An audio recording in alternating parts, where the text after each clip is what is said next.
Hello, we're live. According to this thing, at least. God, I hope we are. That would be real unfortunate if we weren't. Sorry we're a little late, but here we are with another episode of BFF. Yes, this is the show that's based off of another show on our channel called Fan Friction. We are the fact checker and social media person for the channel. At least for most episodes. Yeah. So, yeah, we review movies based off of the choices that the competitors choose, basically. Yeah. So, usually it's something we haven't seen. That's the whole premise. Yeah, and most of the time it's things that we're embarrassed that we haven't seen. But we really only had one choice this time. And it was The Fault in Our Stars, which I remember when this came out, like all the kids loved it. All the little girls at school would tell me how much they loved this story and how sad it was. And I just never had any interest in seeing it, and I haven't read the book yet. I do want to read the book. It's just, wasn't anything on my radar. I'm not a huge romance person. Yeah. And so we definitely missed this one when it was popular. It was released in, I think, 2014, if I remember from my research. Mm-hmm. But anyway, before we move on to actually talking about the movie, let's see who's joined us on this very special episode, because all the episodes are special. Yeah, right. We have Nolan and Kimber and Langley. Awesome. Jack's with us as well as Chase Geyer. Who else we got? That's it right now that I've seen in the chat. Yes, and Nolan was the one that picked this movie. Janine's here. Awesome. Welcome to everybody that's joined us. And like I said a moment ago, Nolan is the one that picked this movie, and he is very passionate about this movie. He's a writer himself. Yep. So I think this is something that was really special to his heart, and I think he's at the right age where this would really resonate with him. Mm-hmm, mm-hmm. So first of all, let's talk about some characters in the movie.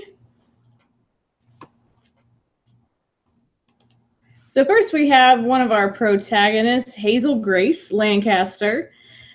She has cancer. I forgot which kind of cancer she has, but it was diagnosed at stage 4. Mm-hmm. And so somehow she's been able to survive this long. She was diagnosed when she's 13, and I think the film says she's about 17. Yep. And she's, having to go to this support group, and like her mom's making her because she's real depressed. And at the support group, she meets our other protagonist, Augustus, whose last name I totally forgot. Waters. Waters. I think so. Yeah, Waters makes sense. And you can see he's like looking at her at the support group like, hey, who are you, girl? Like he's taking a little shine to her, even though they've only exchanged like 2 words, basically. And even then, like, he keeps trying to pursue her after she basically tears a hole in his belief that, like, I want to be remembered, and it's all about, was it entropy? Is kind of what she talked about. Oblivion, yeah. She's real obsessed with not dying per se, but just being really realistic about, like, we're only here for a certain time, and like we're not going to be remembered. Like even the most famous people in the world are not going to be remembered because the earth is going to be destroyed. Eventually, there's not even going to be people. So. Exactly. So she's very blunt. Yeah, very blunt. And he's much more of an optimist and idealist. And their relationship is actually pretty adorable, I'd have to say. This is at a point in the movie where they are like their friend Isaac, who we'll show you in a few minutes. Like he is having an epic breakdown because his girlfriend broke up with him, and they are having this conversation like while he is literally losing his mind and destroying things and smashing Gus's old trophies. Yeah, which Gus doesn't care about. He's like, here, smash this. You need to let out some rage. And I needed a reason to tell my dad I hated basketball. Yeah, and they're just having this little casual conversation, while he's like having an epic meltdown. It's pretty precious. Mm-hmm, mm-hmm. And, here he is bringing her flowers, and you can kind of see that he's dressed up in a little basketball outfit like it's a famous NBA jersey or college jersey. I don't remember because I'm not real up with the teams. And they're little tulips, and they're just precious. They are. This is just a precious couple. Just so adorkable. Yeah, that's the word I would use the entire time. Adorkable. Billy has joined us as well. Awesome. Welcome, Billy. An old swing set she hated. Yeah. Yeah, so they're pretty adorable and likable, but my favorite character was their friend Isaac, who we'd already mentioned. He has gone blind because his cancer is specifically in the eye. And yeah, he had this super, what he called hot girlfriend, but she left him. And he just has like a really, like after that, like kind of a, not like a Dejal attitude, but like he just seems like a really chill dude. And I wish the whole movie was about him. Like, I wanted to see more about Isaac's life, and I'm hoping in the book there's more about him. But in the movie, we didn't get too much. One of the best scenes, I think, is one. Yes, this one where they have decided to go egg her car. Yep. And he can't. He's totally blind at this point, so they're having to really help him target the car. And then her mom comes out, and Augustus gives this silly speech about like among it's kind of a veiled threat. It's like between the three of us, we have 4 good eyes, 5 good legs, and 2.5 good lungs. Yes, and just you should go back inside, ma'am. And she's just like, okay, I'll go back inside. Like, no big deal, whatever. And it's like, lady, you should probably call the cops. Probably. Because like that's not like. You should not let 17-year-olds tell you what to do. And egg your car. Yes, but he's just like the way he gives the speech is just so hilarious. And then Isaac is like, that was the worst speech I've ever heard, dude. Yep. And this is probably what would be considered their last good day, because I think after this point in the movie that things kind of take a downswing in the plot. But there's other characters in the movie as well. We have Hazel Grace's parents, who I know that guy's from True Blood, but to me it looked like they needed a Colin Farrell type. Yeah, I had said that when we were watching the movie. I'm like, it's a Colin Farrell type. And the dad's real nice, and then Laura Dern as the super supportive mom, and it was just so interesting to see her in this movie contrasted with her character in Twin Peaks, which is the most recent thing we've seen her in, and where she's totally like different and very blunt and not happy at all. So many F-bombs. And then here she's like, despite the fact that their daughter is dying, she's like, well, if you die. And then Hazel's like, no, like when yeah. I am dying. And the mom is just so optimistic, and it's kind of sweet. And then we have this guy, William Dafoe, playing Van Houten, the author who wrote Hazel's favorite book that she introduced to Gus. Yeah, an Imperial Affliction, which is way more pretentious of a title than The Fault in Our Stars, which was pointed out in the Honest trailer of this movie, which is how I knew the basic plot of this story going in. You had started predicting plot points immediately. Yeah. Do you remember the Honest trailer? No. Okay. But yeah, you were getting so many things right. And so this guy is a total jerk. He's kind of makes me think of Harper Lee. Like, just because of the reclusiveness and, like, the isolation. He only wrote this one book. Apparently, it's well-loved. It's their favorite book. And they want answers because, they're going to die. And they just want some closure. And he's like, no, this is stupid. And then he goes on this epic rant about how, like, cancer kids are, like, a drain on the system. And they are genetic mutations that failed, and all these horrible things that you should never, ever say to a child. Like, what is wrong with you? I think it's also that, like, he's not necessarily trying to, like, insult them, but he's trying to tell them, like, your parents basically placate you. Yeah. Everyone placates you because you're dying, and I'm not going to do that, and et cetera, et cetera. But it's just, like, so mean, and she goes off on him, rightly so. It's like, you don't have to tell me, like, what my disease is like. I totally understand that I'm dying, and like, she calls him douche pants. It's pretty awesome, and then at the end, this movie earns its PG-13 rating by using an F-bomb, so this is, like, the whole reason, like, why they've, like, gone... because they're sick. She used her Make-A-Wish before, so Augustus uses his wish to basically give her a wish. Which Gus gives her a hard time about her wish because it's Disneyland. Yeah, but she was 13. Yeah, so. And that's what she's like, I was 13, man. I was a little kid. And he's like, man, I don't know. It's still a waste. So, but they have, like, a lovely time in Amsterdam. And we see that they get to go on, like, a little date. This is actually before they meet William Dafoe's character. And like one of the best characters in the movie is involved with this scene. It's like this very fancy restaurant. And then we meet this waiter. I don't know who this actor is, but he deserves recognition. Like he should have won so many awards for like whatever awards you can get for like minor character, because he's only in this one scene. He is the Bruce Campbell to Spider-Man for this movie. But yeah, he gives them champagne, which I guess there's no laws in Amsterdam about drinking. It's not that there's no laws, but they are incredibly lax. Yes, and I guess they're probably old enough. European countries usually have some different standards than what would be, the rules in America. But he talks about like when Dom Perignon invented champagne, how they tasted the stars. And yeah, he's the most eccentric character. This guy needs his own movie. He does. I would watch a movie about this guy. This waiter. Like making dreams come true. It could be like a new fantasy island. Fantasy restaurant. Yeah, fantasy restaurant, because that place looked amazing. I would want to go there. But yeah, I mean, the movie itself, it's got its charms. It's got some drawbacks to it. So the first thing that we wanted to talk about were the things that really bothered us about the movie. We're kind of like in a new segment we're going to call our gripes. But before we move on to our gripes, let's check in with the chat.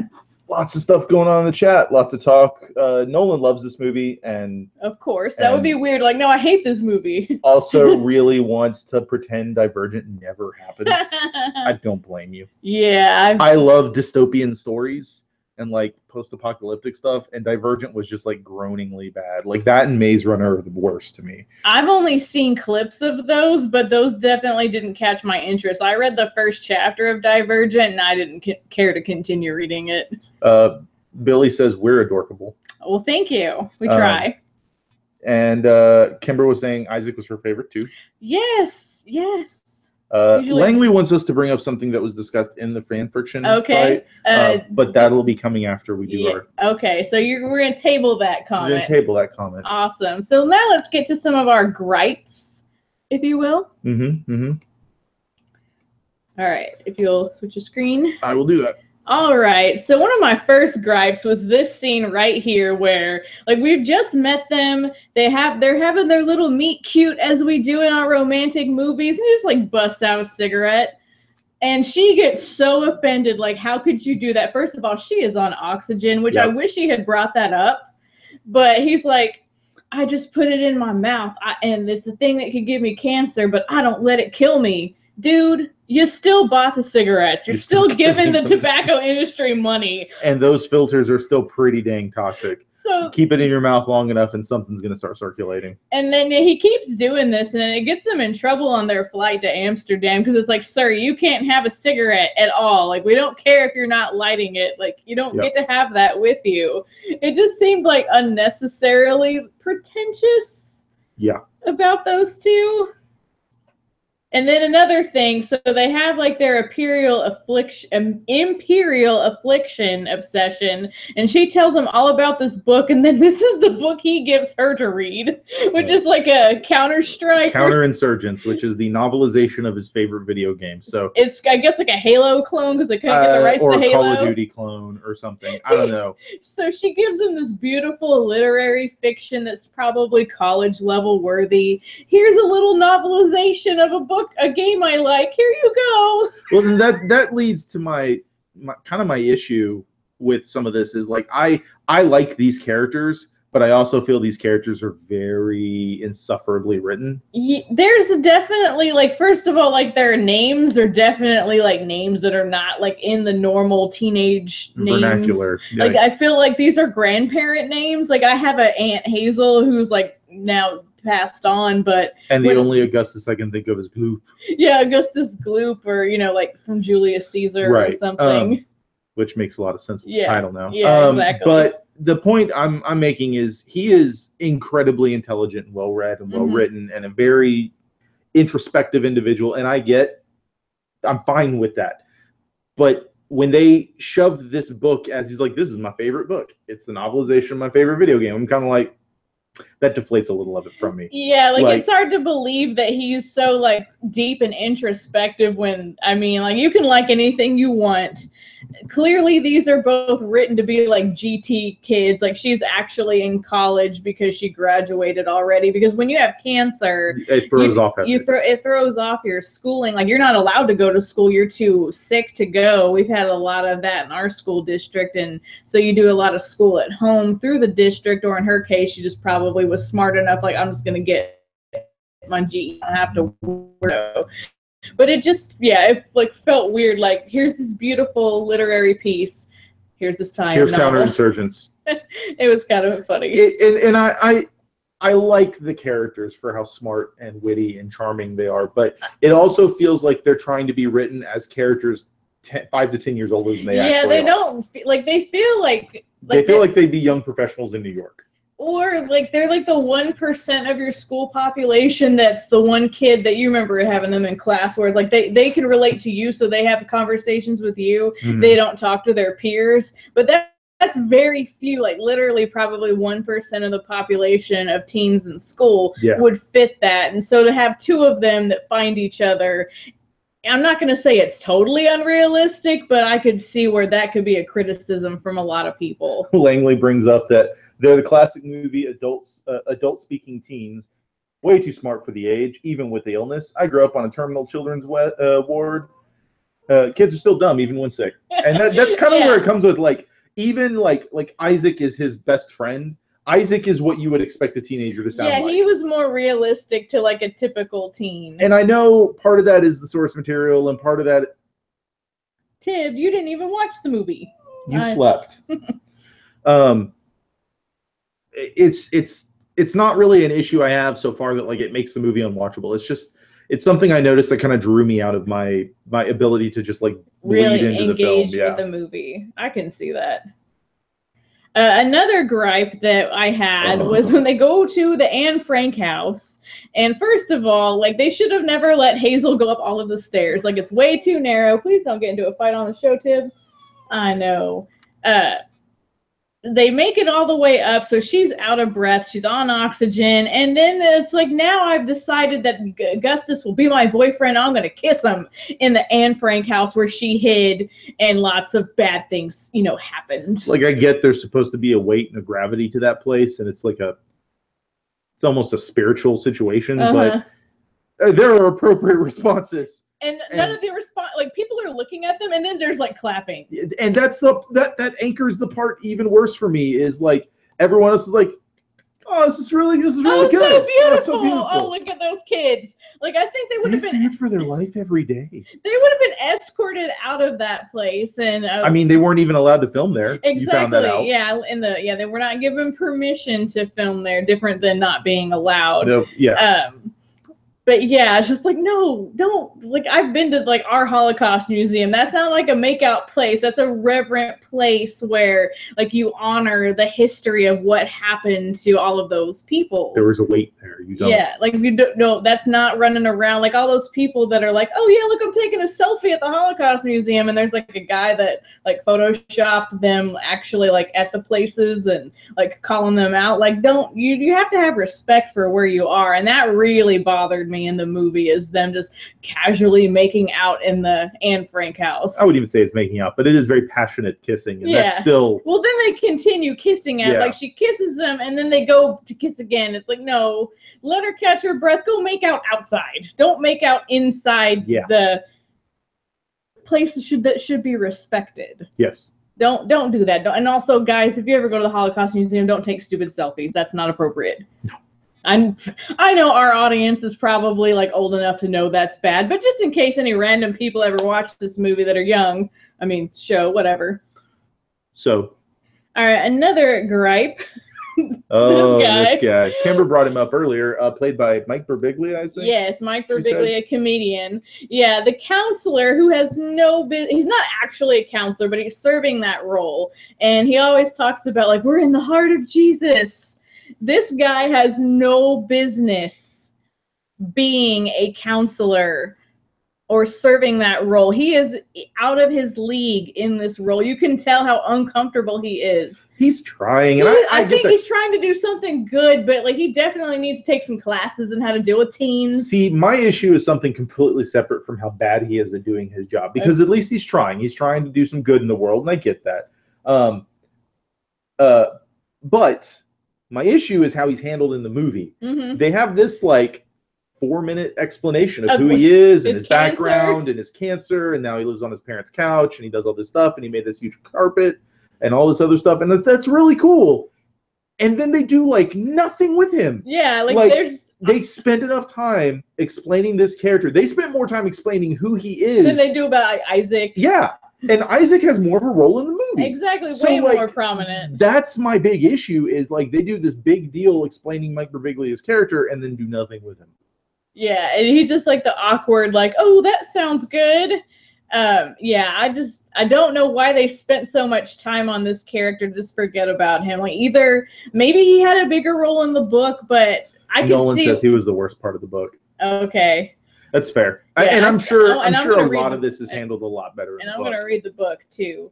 But yeah, it just felt weird, like, because I was reading, apparently they left out Hazel has a friend, and they filmed her scenes, but like she got cut from the movie, and it kind of established kind of a foil between like what Hazel is and what she is. I can't remember. I think her name's Caitlin, and it's like, why cut out a friend character? Yeah, why cut out a friend character in favor of guy? I don't know. I mean, I know like the group therapy part is where they meet, but like you think they could downplay some of that. We could have done without his background. Yeah, and like I think it would have been just as fine. Like, was it trying to play it for laughs where it's like, oh, he has testicular cancer? Like, that's so weird compared to all the children's cancers? It's possible, because, I mean... That's kind of messed up. I don't know. Yeah. I've never had cancer, so I can't really say. I'd imagine any cancer is terrifying. Of course, but it's just weird because like he's like with all these teens and they have like neuroblastoma and like leukemia and typical childhood cancers, and then he has a cancer that they probably can't relate to. Yeah. It just felt weird to me. It was a weird choice, and it made me think of Fight Club when they go to all those therapies or whatever, those group sessions, and they're just pretending to be. Yeah, and it made me think of that. But yeah, I just wish they would have done more with this character if they're going to give us time to explain who he is. All right, now we're going to move on to the things that we liked about this movie. And I remember about like almost 30 minutes in, you were like, why is this movie making me like it? I don't want to like this movie. Yeah, I did, in general, enjoy the movie more than I expected to.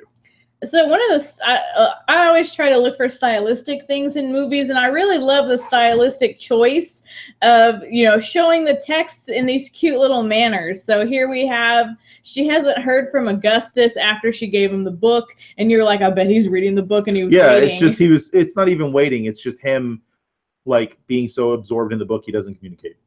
Yeah, and a book can't end in the middle of a sentence. What God's name is madness.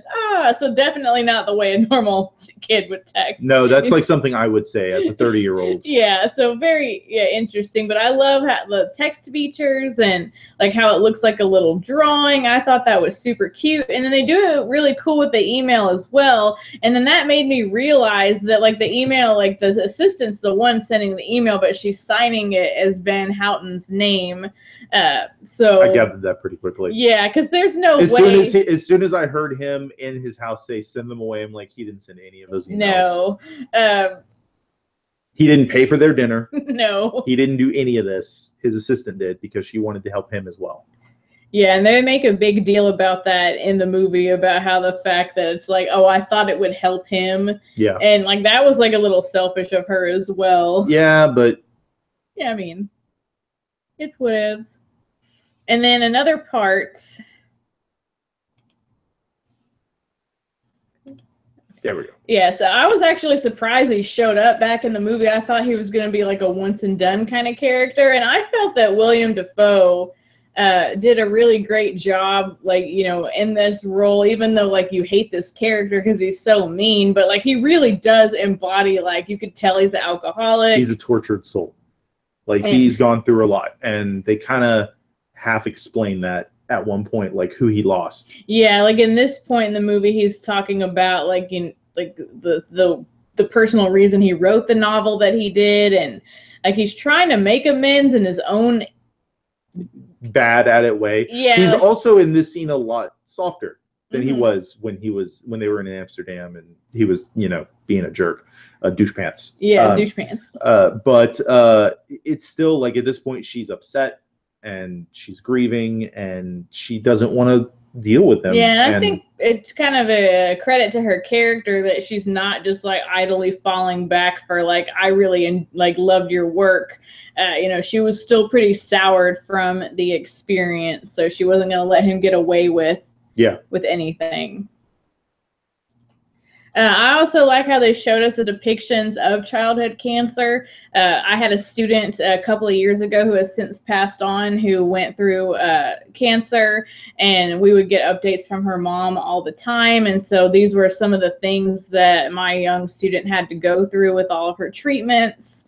And I thought that was a really good thing about the movie, that it was showing some of the realism and like how the parents, you know, can get upset because their child is sick, and how like you never know when it's going to be their last days. It's fair. And another thing that I thought was cool was when they were in the Anne Frank house, especially when Hazel is struggling with these stairs. This is a shot of the assistant. And as each staircase they go up, it's like more narrow, but they have these cool audio clips of like Anne Frank reading her, like somebody as Anne Frank reading from the diary. Yes. And you could understand with the sound design that like the audio was kind of distorted, but also like whatever Anne Frank was saying was something that was kind of thematic to what was happening in the scene. And so I thought that was pretty cool, instead of using a score or a song, to use these clips that maybe actually play at the museum. I don't know. I've never been there. So yeah, we've never been to Amsterdam. But it does sound like something that would happen, and I did like how even towards the end, when she's having a hard time getting up the stairs, everything sounds really muffled. You can still understand it, but it sounds really muffled. And I mean, if you've ever been in the point where you're just so exhausted you can barely breathe, you everything around you sounds like dampened. So that was pretty cool. And then the scene that really like got to me, and every time I've like had to like find this scene, like it's made me cry, is like Hazel's trying to like go see Augustus because he wants to do like a mock funeral for himself. He wants to hear his eulogy. How very Bender of him. And like the parents are like, Hazel, you haven't eaten anything today. Like, honey, you need to stay home. And she's like, no. And then she like goes like, you're not even gonna like be parents anymore when I'm gone, and you're just gonna do this, da da da da da. And they're like, why would you say that? And she's like, you said that to me in the ICU. And like if you like go back and look at the movie, you see the mom mouth the words like, I'm not going to be a mother. Hear, like she like Hazel remembers it like twice in the movie. Yeah, like I'm not going to be a mother anymore. And then the mom is like, I'll always be your mother. And it's like, especially as someone who like lost their mom, like that's the stuff that gets me. Not so much like the other stuff with like the kids, you know, when the other character passes away, because the way they set that up in the movie, it's kind of like a softened blow. Oops, let me back it up. It's very softened to where like you don't see that, like it just, you get the phone call and you know. Yeah. So you kind of you don't experience the heart-wrenching part of like seeing that character die. Yep. And so it kind of lessens the emotional impact. But like when she said that, I was like, I need a moment. I can't move on. Yep. Few things I liked. I actually really enjoyed all the performances in this movie. Every single one of them. I can't think of a performance that was meant to be a major character that I disliked in this film. I felt everyone did their job really well. Everyone brought emotion to it. I think if there was a weak point, the reason we had the gripes to begin with, it was like maybe the adaptation or just some of the source material. We could talk about some of that in the fan fiction portion. But I felt everyone brought their A game to this, and I enjoyed everybody in it. Except maybe the dad. He wasn't in it a whole lot. Yeah. I did like that, and I forgot my computer updated, so I think I lost some of the pictures that I had saved. But like he's holding up this cute little sign for them when they're coming back from Amsterdam. I guess he didn't get to go My on the lovely trip. family and Gus. And Gus, yeah, it was just so cute. Like, I feel like they would have maybe gotten married if, things had turned out differently. Oh, totally. And they beat their cancer, because in her eulogy, she talks about how they are the star-crossed lovers, referencing Romeo and Juliet. And of course, we know their tragic story as well. But, as a side note, Langley just said his cat just reacted to our cat. Oh, no. But yeah, in general, I really enjoyed. I enjoyed this movie more than I expected. And I'm going to say the same thing about this movie I said about Power Rangers in a different way. I'm not trying to say that they're like on the same playing field. But this movie is much better than it has any business being. To me, it's a personal opinion. I understand why people enjoy it and would like it.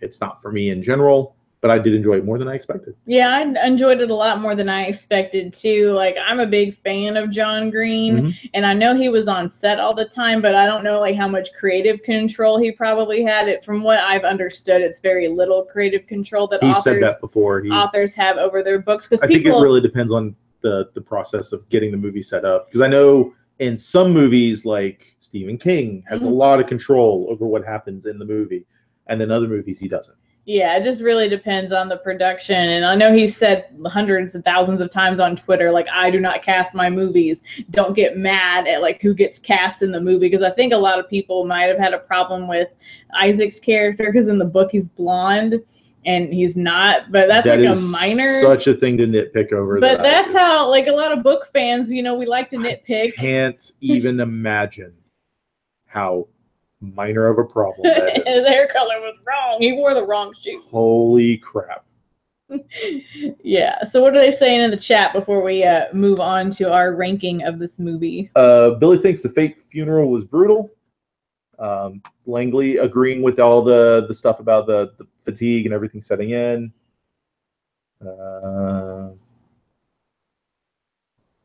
Langley also can relate to the friends in the hospital one day and gone the next.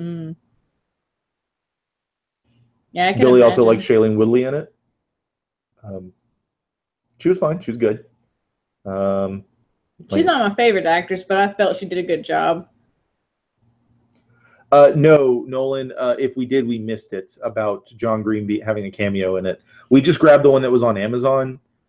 Nolan says that he was a parent in the airport. Oh, yeah, I totally missed that then. Yeah, if he was in the version we got. Which I would imagine probably, because they have that airport scene, but no, I didn't notice him at all. So, yeah. So, out of 10, what would you rank the movie? I'm going to give this movie like a 6. Okay. It's good. It's fine. It's solid. It's way above, or at least above what I would consider an average film. I think the acting is the strongest part to me, because if a movie, for me personally, if I can predict how this movie is going to go within the first like 15 minutes of this film, or anytime they introduce a new plot point, I can predict what's going to happen involved with this plot point, I typically do not enjoy that movie as much as I probably would. I still enjoyed this movie more because I think the actors really drove it home for me. But from the beginning, when they're like, this is this story, I'm like, this is going to happen. Yeah, he predicted some things pretty accurately.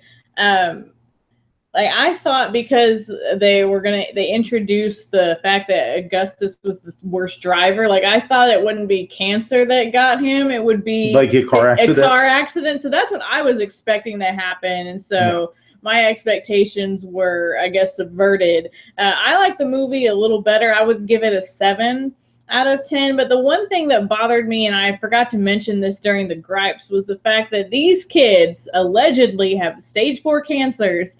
They do not look like they have stage 4 cancers. They look a little too healthy for the level of health decline that they are in. And that really bothered me. For Augustus, it makes sense. Because he's supposed to be healthy. He's supposed to be, he was in good shape before. Yeah. And all that jazz. But she's been sick since she was like 13. 12 or 13. Yeah. So, and that's been 4 years. And they said that she got some kind of miracle cure, but it wasn't like a total cure. It keeps the cancer at bay. Her lungs still don't have full functionality and all that other stuff. But yes, she is in incredibly good shape for And when Stage you 4 look at cancer. other movies, like this wasn't about cancer, but like Philadelphia, when they made Tom Hanks look emaciated because that he had AIDS, and they didn't have the same level of cure, not a cure, but treatment that they did in the 80s that they do today, and like he looked terrible by the end of that movie, and you knew he was on death's door. Whereas like Augustus, even when he looks a little sick, and he looks pretty bad in that scene with his car where he's like tried to go buy cigarettes and he's having failing health, but even after that he doesn't look like he was like 50% of that's the he looks paler, but he doesn't look like he would be at death's door. So that's the only gripe I really have, besides the other ones I already mentioned. Yeah, that kind of took me out of the story, is they looked too healthy compared to like what you would see in real life. Like when my student was at the end of her journey with cancer, like you could tell that she was not the same person that she was and she had gotten her diagnosis when she was really young too, like in junior high. Even when she was on the road to recovery originally, first time, she still looked. You could still tell, like you could look at it and go, she's been through hell. Mm-hmm. These kids, for lack of a better term, don't look like they've been through hell. No, like the fact that they still like look like they had their real hair, even. So. Yeah. And that's a minor thing, and I'm pretty sure that's a decision that was made by the producers and everyone involved in creating the movie to make sure it's a marketable movie. Mm-hmm. Because the average populace of moviegoers isn't going to want to go see a movie about two sick kids falling in love that look really sick. Yeah, it's just depressing. And I mean, it's believably depressing. It's understandable, but it should also still be heartwarming, because that is one thing. You really feel these kids care about each other. So yeah, they really do, and they don't seem like they're like really selfish or anything. Maybe like a few parts, but for the most part, you could tell they genuinely care about each other. They go try to see each other in the hospital, and for some reason, their parents won't let them go in, and I never understood why. Like, oh, you can't see her. Like, we'll tell her you were here, or we'll say you were here. That just seemed weird. Yeah, because it didn't seem like the parents were disapproving of their relationship. That's kind of how I felt too. It really feels like, and I'm sure there might be a reason that we don't necessarily understand because we've never been through this. And maybe in the book it explains it. Possibly, but it really feels like every scene the parents are happy they're together. Mm-hmm. Until they're in hospitals, and the parents are like, "You're the reason that my kid's in the hospital, so I don't want you to see my kid anymore." Yeah. But then when the kid's out of the hospital, they're like, "Yeah, go see your friend. This is cool. It's whatever. Go to So Amsterdam." I don't get it, but yeah. All right. Before we move on to the fan friction, why don't we go ahead and check in with our chat? Billy remembers being a teenager in high school when this came out, and it was very hype. And I can believe remember that. The kids. They love the girls especially. Have you read this, miss? Langley and Kimber are commiserating over Tom Hanks and Christian Bale messing themselves up royally for their films. Kimber says, once again, you're her brain twin. Yes. Langley says that you guys are brain triplets because those kids look way too healthy. Nice. I'm glad I'm not the only one who thought that, because if I was the only one, I'm like, am I being too mean? Don't know about the book, but usually parents freak out because of infection, potential, and emotional issues. That makes sense. But if they had said that, I would feel like if they don't ever give a reason in the movie. It's like you just gotta say one line. It took all those times to talk about Jesus, dude. Right? That's 4 minutes they spent describing Jesus, dude. You could have saved those. Billy says every guy with a girlfriend was drugged to see this movie. I bet. Yeah. We didn't. Right here. Wait, what? Jack. He's the worst driver was just cover story for his other job. Yeah, you had mentioned something about like he faked his death and he's actually just gonna go on and be a criminal driver. Yeah. That's all. He's gonna go drive cars for the Punisher and Jamie Foxx. And the President of the United States. Yeah. Normal things. Normal things. I do this thing and it annoys her and makes her laugh all at the same time, where I link all these movies together this one actor will do like all these things in the scope of their lifetime. Like when Coach was also the guy who murdered Monk's wife. But before that, he had like been in real estate and messed up real bad, and his daughter almost got stolen by poltergeist. Yeah. So yeah, we do this all the time in our house. We're very weird. All right, moving on to fan friction. Our question that our fighters had to fight was, what was the best movie with a strong emotional punch to the feels? And all of our fighters kind of went with the sad one. Well, maybe if Jack chose a different word other than punched. I'm just saying. Lon chose one of our favorites, and Kimber's too, Edward Scissorhands. I love this movie. Tom chose a newer release with Guardians of the Galaxy Volume 2. And of course, The Fault in Our Stars was by our friend Nolan. And again, super passionate about that movie. And it was so sad because everybody else was so mean to him in the game. Yeah, about they jumped on Nolan. They were attacking. Pretty quick. The best comments were from Tom. Oh, you mean Tumblr the movie, lol? It was we were like dying laughing. It was pretty brutal. And then he called both the characters Manic Pixie Dream whatevers. Which that also was hilarious. It was brutal. Yeah. Like I would think that like Tom hates this movie. Welcome aboard, Cal. So yeah, Kimber, you have to let us know if Tom really hates The Fault in Our Stars or if he was just being hilarious. Either way, it was funny. So, and I felt so bad for Nolan. Yeah, because he really loved the movie. Which it's a great movie, and I can see why Nolan loves it. And then Lon had jumped on the fact that, you know, like that whole Anne Frank house. He's like, why is this even in the movie? And I had questioned that too, because like if you think they could have gone somewhere actually romantic. Or if you think about it, like when you're making a movie, like in Transformers, they just magically go to China in one of them. It's like, well, they're trying to appeal to the Chinese market, but what was the purpose of them actually going to Amsterdam? The author could have been reclused anywhere. So it was just an interesting choice. I don't know. Maybe John, if I write John Green a letter, maybe he'll answer me. I don't know. He's a pretty cool guy. He is. I'm a huge fan of John Green. Everything that he's done. The Green brothers in general. Yes, his brother Hank is really cool too. But yeah, it was a lot of dumping on The Fault in Our Stars, a little bit on Guardians of the Galaxy, but not too much. And then questioning, like, what was Edward Scissorhands? Like, what was he actually? Like a Pinocchio or Frankenstein? It was like, I had to, like, look that up last minute because I was like, wait, is he a robot? I don't remember. I haven't seen that movie in a year. He's probably like Mega Man, where he's pretty much a robot, but he's pretty organic, too. I don't know, man. It's a good film. Yeah. They're all good films. All three of these are fantastic. Yeah, and then films. Tom had really honed in on like the dad issues in Guardians of the Galaxy 2, and I had forgot to mention another video that's really good that explores these issues from Lindsay Ellis. She has like a huge essay over Guardians 2, and because when I first saw the movie, I was kind of like, oh, that was okay. It wasn't memorable to me, but then like when she talked about all of the issues in the movie, it made the movie resonate with me a lot more than it did when I initially saw it, whereas Guardians 1 really resonated with me when I saw it the first time. So I thought that it was a well-fought round. Nolan immediately got eliminated because everybody was like, let's make fun of Fault in Our Stars. It's a shame because Nolan really didn't get to argue the positive points because he was put on the defense so quickly.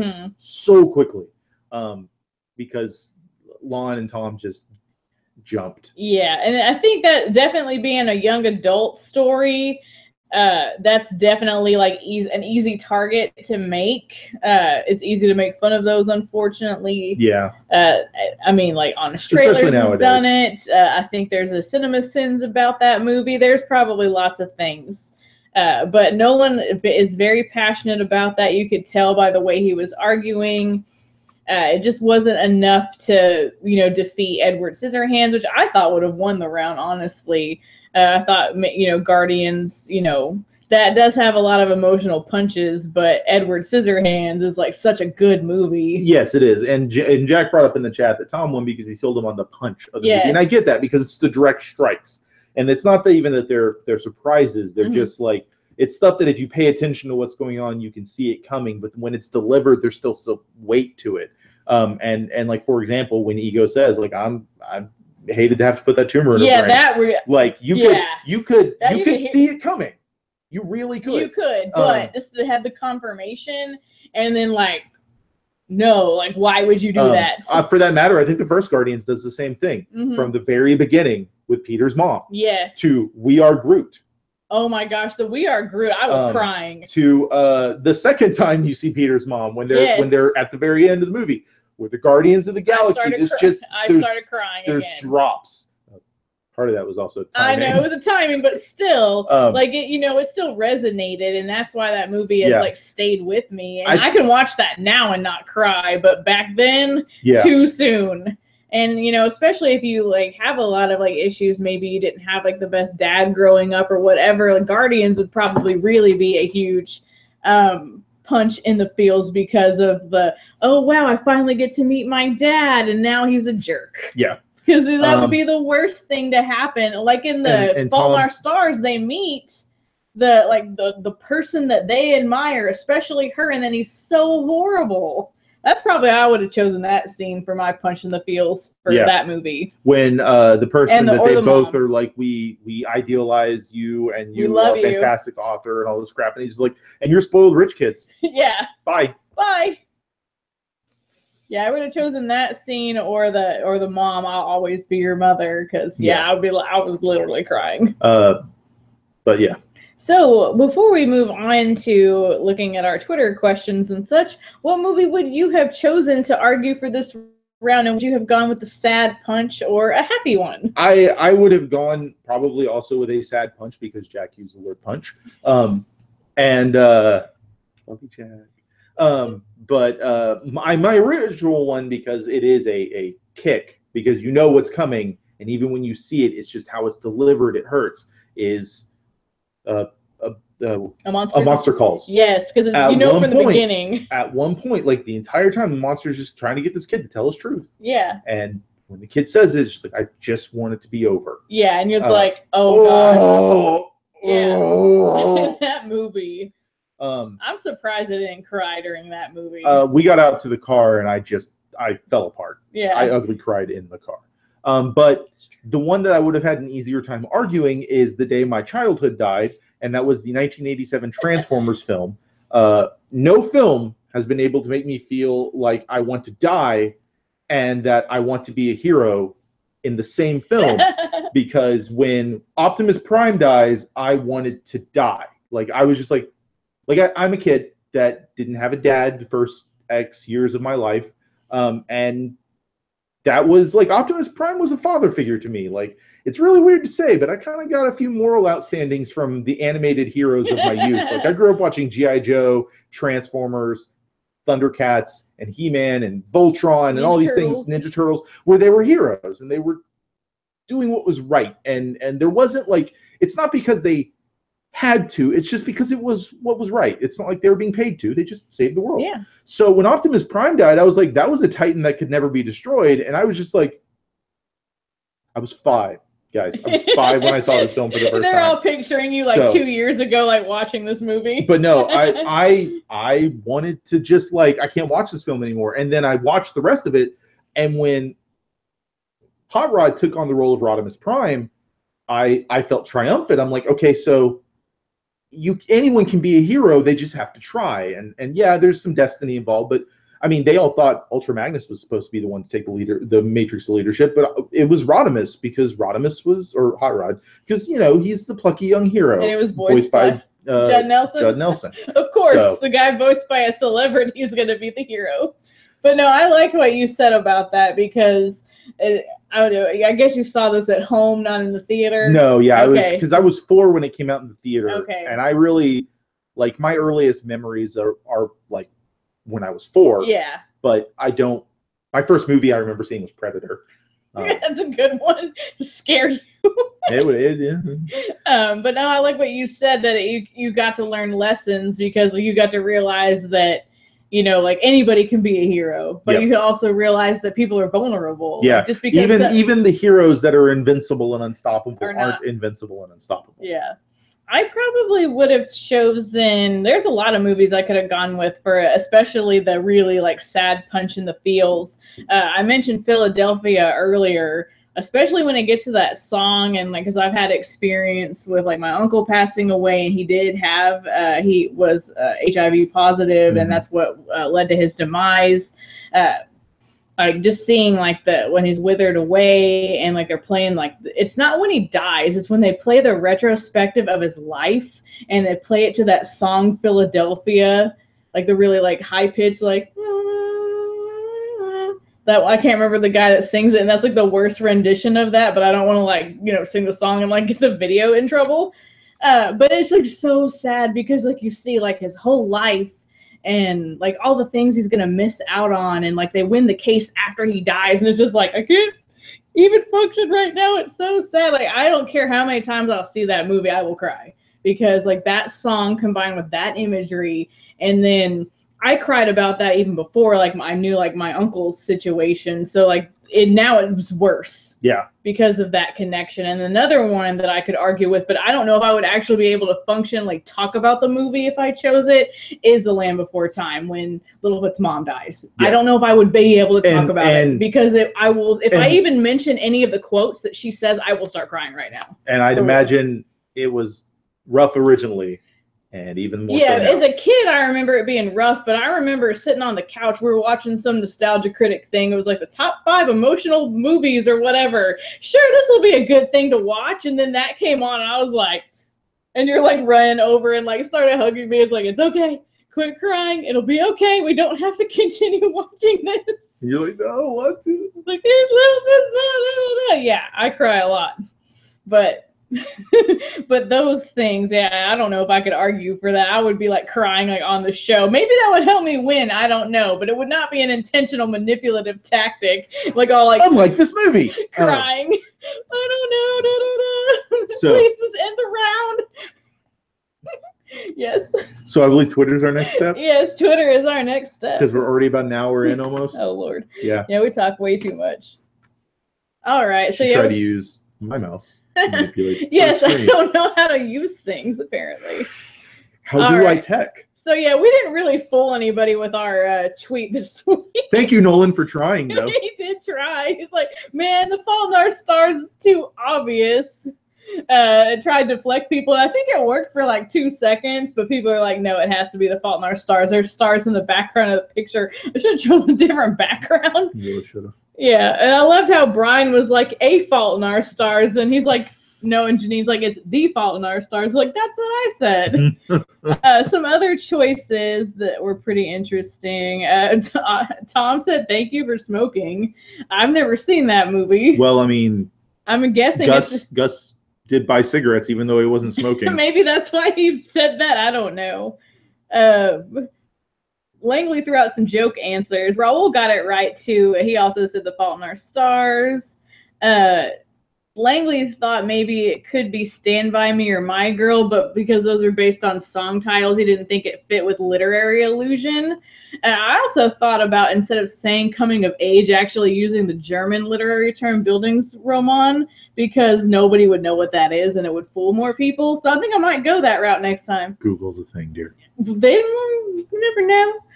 Cal had some good suggestions. A Walk to Remember, which is actually based off a book, so like it's not totally a literary allusion, but it's actually a similar plot to what happens.